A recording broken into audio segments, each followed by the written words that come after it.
Hi ಎಲ್ಲರಿಗೂ ನಮಸ್ಕಾರ. ನಾನಿವತ್ತು ವಿಶೇಷವಾಗಿ ತೋಟದ ಮನೆ ಅಡುಗೆಯಲ್ಲಿ ಬದನೆಕಾಯಿ ಎಣ್ಣೆಗಾಯಿ ಮತ್ತು ಜೋಳದ ರೊಟ್ಟಿ ಮಾಡೋದು ಯಾವ ರೀತಿ ಅಂತ ತೋರಿಸ್ತಾ ಇದ್ದೀನಿ. ಈ ವಿಡಿಯೋ ನಿಮಗೆ ಇಷ್ಟ ಆಗುತ್ತೆ ಅಂದ್ಕೊಳ್ತೀನಿ. ಬನ್ನಿ ಯಾವ ರೀತಿ ಮಾಡ್ತೀನಿ ಅಂತ ನೋಡ್ಕೊಂಬರೋಣ. ಇಲ್ಲಿ ನಾನು ಮೊದಲಿಗೆ ಒಂದು 3 ಈರುಳ್ಳಿ ತೊಗೊಂಡಿದ್ದೀನಿ, 1 ಬೆಳ್ಳುಳ್ಳಿ ತೊಗೊಂಡಿದ್ದೀನಿ. ಇವಾಗ ನಾನು ಇದನ್ನು ಹುರ್ಕೊಳ್ತೀನಿ. ಒಂದು ಬಾಣಲೆ ಬಿಸಿಗಿಟ್ಕೊಂಡು ಎರಡನ್ನು ಹಾಕಿ ಸ್ವಲ್ಪ ಎಣ್ಣೆ ಹಾಕ್ಕೊಳ್ಬೇಕು. ಎಣ್ಣೆ ಹಾಕಿ ಚೆನ್ನಾಗಿ ಸ್ವಲ್ಪ ಕೆಂಪಗಾಗೋ ತನಕ ಹುರಿಬೇಕು. ಈಗ ನಾನು 1 ಬಟ್ಲಷ್ಟು ಶೇಂಗಾ ಬೀಜ ಮತ್ತು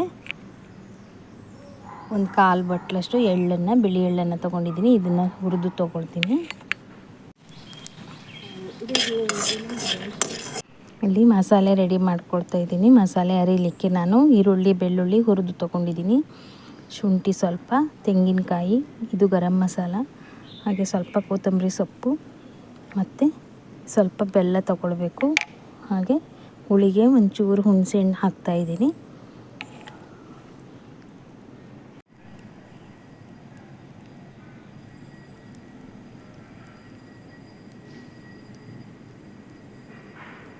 ಮಾಡ್ಕೊಂಡಿದ್ದೀನಿ. ಈಗ ಮಸಾಲೆ ಹರ್ಕೊಂಡು ಬಂದು ಎಣ್ಣೆಗಾಯಿ ಮಾಡೋದನ್ನು ನಾನು ತೋರಿಸ್ತೀನಿ. ನಾನು ಯಾವ ರೀತಿ ಎಣ್ಣೆಗಾಯಿ ಮಾಡ್ತೀನಿ ಅಂತ.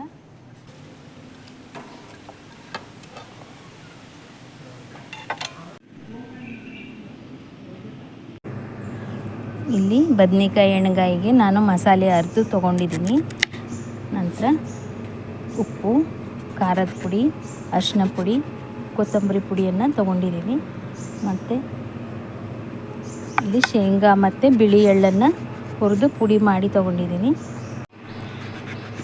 ಇಲ್ಲಿ ಮಸಾಲೆ ಅರೆದು ತೊಗೊಂಡಿದ್ದೀನಿ.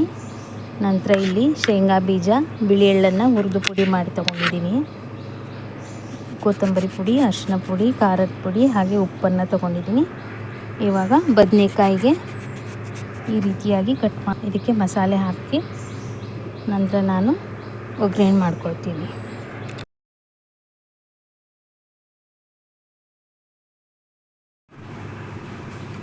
ಎಣ್ಣೆಗಾಯಿಗೆ ಸ್ವಲ್ಪ ಎಣ್ಣೆ ಜಾಸ್ತಿ ಬೇಕು, ಹಾಗಾಗಿ ಸ್ವಲ್ಪ ಜಾಸ್ತಿನೇ ಹಾಕ್ಕೊಂಡಿದ್ದೀನಿ. ಇವಾಗ ಒಂದು ಕಡೆ ಎಣ್ಣೆ ಕಾಯಿಸೋಕ್ಕಿಟ್ಟಿದ್ದೀನಿ. ಈಗ ರುಬ್ಬಿಟ್ಟಿರುವಂಥ ಮಸಾಲೆಗೆ ಎಲ್ಲ ಖಾರದ ಪುಡಿ, ಉಪ್ಪು ಎಲ್ಲ ಮಸಾಲೆ ಪದಾರ್ಥಗಳನ್ನು ಹಾಕಿ ಕಲಸಿಟ್ಕೊಳ್ಬೇಕು. ನಂತರ ಬದನೆಕಾಯಿಯನ್ನು ಈ ರೀತಿ ಕಟ್ ಮಾಡಿ ಸೀಳಿಬಿಟ್ಟು ಇವಾಗ ಅದಕ್ಕೆ ಮಸಾಲೆ ತುಂಬಿಕೊಂಡು ಆ ಎಣ್ಣೆಯಲ್ಲಿ, ಬಿಸಿಯಾಗಿರೋಂಥ ಎಣ್ಣೆಯಲ್ಲಿ ಒಂದೊಂದಾಗಿ ಬದನೆಕಾಯಿಯನ್ನು ಹಾಕ್ಕೊಳ್ತಾ ಬರಬೇಕು. ಮಣ್ಣಿನ ಮಡಿಕೆಯಲ್ಲಿ ಅಥವಾ ಬೇರೆ ಪಾತ್ರೆಯಲ್ಲಿ ಮಾಡಿದರೂ ಚೆನ್ನಾಗೇ ಇರುತ್ತೆ. ನನಗಂತೂ ತುಂಬ ಇಷ್ಟ ಮಣ್ಣಿನ ಪಾತ್ರೆಯಲ್ಲಿ ಅಡುಗೆ ಮಾಡೋದು, ಹಾಗಾಗಿ ನಾನು ಇದರಲ್ಲಿ ಮಾಡ್ಕೊಳ್ತಿದ್ದೀನಿ.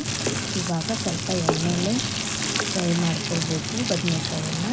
ಈಗ ಎಲ್ಲ ಬದನೆಕಾಯಿಗೂ ಮಸಾಲೆ ತುಂಬಿ ಹಾಕ್ಕೊಳ್ಬೇಕು ಪಾತ್ರೆಗೆ. ಹಾಗೆ ಎಲ್ಲ ಉಳಿದಿರುವಂಥ ಮಸಾಲೆನೂ ಕೂಡ ಅದಕ್ಕೆ ಸೇರಿಸಿ ಎಲ್ಲವನ್ನು ಚೆನ್ನಾಗಿ ಒಂದ್ಸಲ ಮಿಕ್ಸ್ ಮಾಡಿಕೊಂಡು ನಂತರ ಬದನೆಕಾಯಿ ಸ್ವಲ್ಪ ಬೇಯಿಸ್ಕೊಳ್ಬೇಕು. ಬಹಳ ಬೇಯಿಸ್ಕೊಳ್ಬಾರ್ದು, ಅರ್ಧ ಬೆಂದರೆ ಸಾಕು. ಆವಾಗ ಈಗ ಸ್ವಲ್ಪ ನೀರು ಹಾಕ್ಕೊಳ್ತೀನಿ. ಸ್ವಲ್ಪ ಬೇಯಿಸೋದಕ್ಕೆ ಚೂರು ನೀರು ಹಾಕ್ತಾಯಿದ್ದೀನಿ. ನೀವು ಸ್ವಲ್ಪ ಮುಚ್ಚಳ ಮುಚ್ಚಿಟ್ರೆ ಬೇಯುತ್ತೆ. ಇವಾಗ ಬದನೆಕಾಯಿ ಎಣ್ಣೆಗಾಯಿ ರೆಡಿ ಆಗ್ತಾ ಬಂದಿದೆ. ತುಂಬ ಏನು ಬೇಯಿಸ್ಕೊಳ್ಬಾರ್ದು, ಸ್ವಲ್ಪ ಬೆಂದರೆ ಸಾಕು. ನಮ್ಮ ಮನೇಲೆಲ್ಲ ಬದನೆಕಾಯಿ ಎಣ್ಣೆಗಾಯಿ ಜೊತೆ ಜೋಳದ ರೊಟ್ಟಿ ಬೇಕೇ ಬೇಕು. ಹಾಗಾಗಿ ನಾನಿಲ್ಲಿ ರೊಟ್ಟಿ ಸಹ ಮಾಡ್ಕೊಳ್ತಾ ಇದ್ದೆ. ತುಂಬ ಚೆನ್ನಾಗಿತ್ತು. ನಾನು ರೊಟ್ಟಿನ ಬಡ್ದು ಕೂಡ ಮಾಡ್ತೀನಿ, ಲಟ್ಸು ಕೂಡ ಮಾಡ್ತೀನಿ.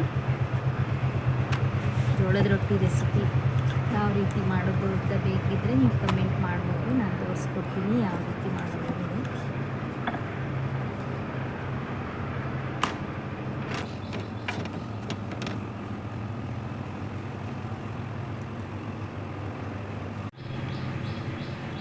ನೋಡಿದ್ರಲ್ಲ ಫ್ರೆಂಡ್ಸ್, ಬದನೆಕಾಯಿ ಎಣ್ಣೆಗಾಯಿ ರೆಸಿಪಿ ಮತ್ತು ಜೋಳದ ರೊಟ್ಟಿ.